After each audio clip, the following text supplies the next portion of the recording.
So I'm curious, as you think about this office, and obviously they're two different roles, and they have different responsibilities. When you think about getting elected and serving, it's a 4-year term. What are some things that you hope to accomplish in your first term? And why don't we start with you, Katherine? We'll just go back and forth. So one of my first things that I kind of did for Allendale, I guess, was over the summer I did a book drive. So I asked community members to either donate money or sponsor a book that features diverse characters. So like kids in wheelchairs or kids who are immigrants, and then we donated them to Allendale Public School libraries. And that was really important to me because my brother has Down syndrome. And so I think it's really important for students to not only see themselves in literature, but also like be able to put themselves in somebody else's shoes and understand that other kids can be the hero too. So that's one of the things I want to do, is just focus on not only representation from age, but just different perspectives all around. And then I want to support businesses and workers throughout and after COVID-19. So I've really been trying to make an effort to explore some of the small businesses, especially that are in Allendale. Because I think that's really important for students to be aware of like what's around them. And then especially for people who have already lived here for a long time, to discover new businesses that are coming, because that's crucial to West Michigan, especially surviving and thriving after COVID. And then I really want to increase citizens' participation in local government, especially elections. So there's a big push right now to get people to be poll workers. So I think that's super important. And then I know that's a big thing for Eric John too, just having people be involved in local government, have board meetings be live streamed so people can watch them and participate and ask questions, because sometimes it's hard to schedule time just like to commute to the township board. And then so I think it's good to have it online as well, and just having elected officials be really transparent.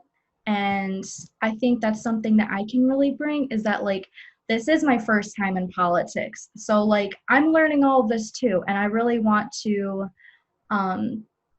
communicate that with voters. Like I'm learning this too, and I want to bring other people in, and then my last thing is I want to build more sidewalks and bike paths to increase accessibility in Allendale. And that's really important too.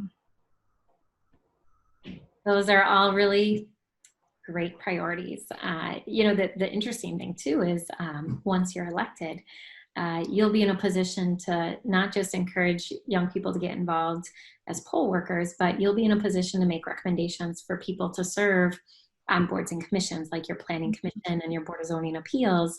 And those can be incredible opportunities for people who someday, maybe not today, but someday may want to run for office.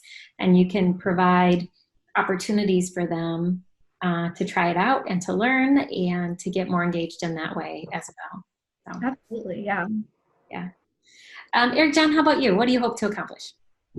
So that's a good transition. My first foray into the government realm, the public service realm, was as a city youth commissioner in Walker.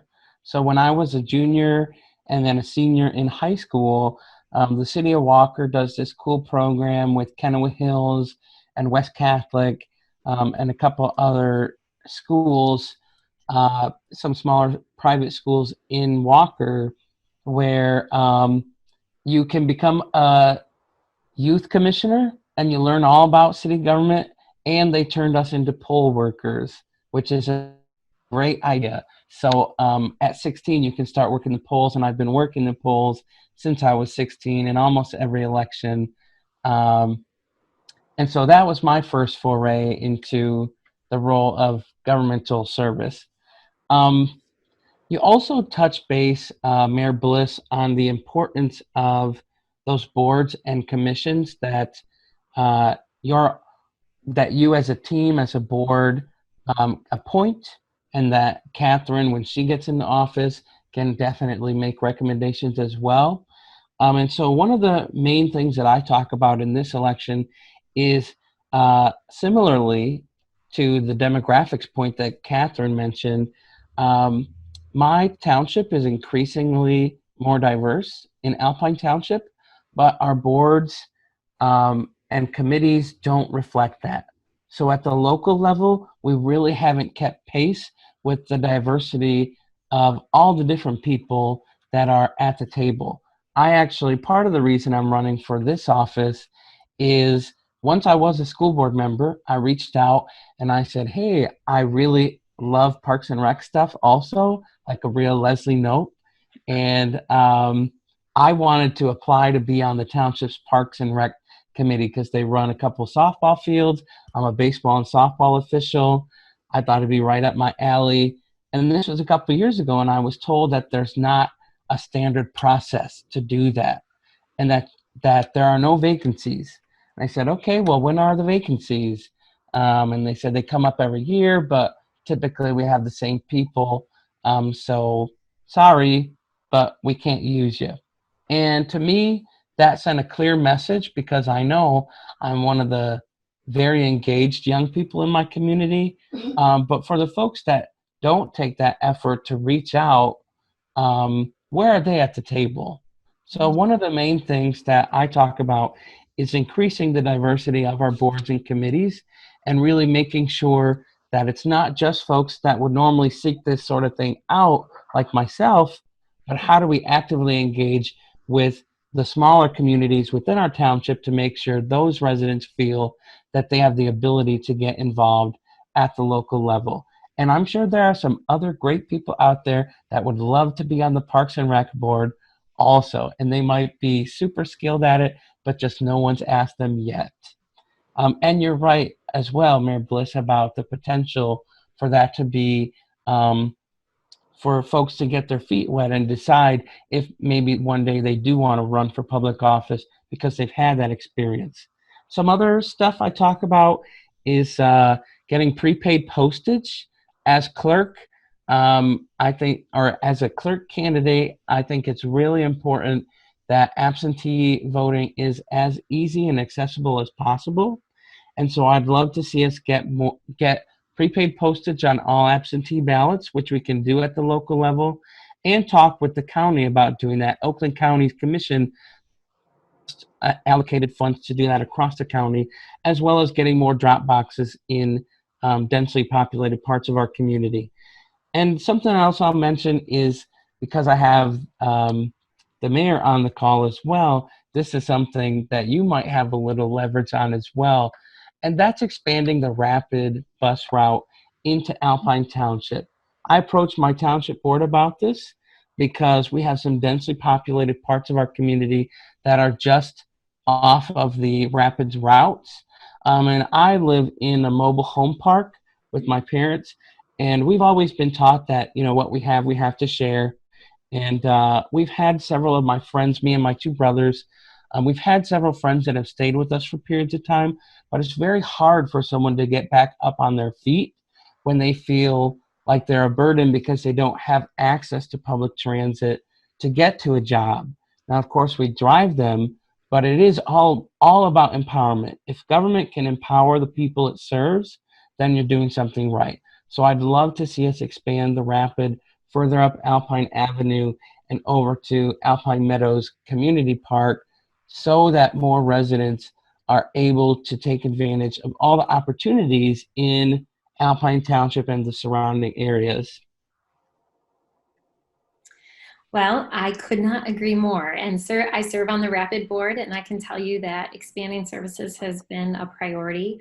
And my hope, while I'm still mayor, is that we actually see a county-wide system, and not just the cities and the townships that choose to opt in or to pay for the service.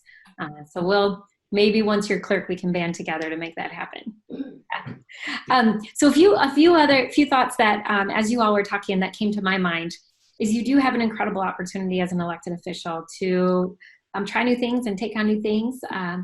So, and to mentor people. So I have a mayor's youth council made up of about 30 high school students from 9th grade to 12th grade.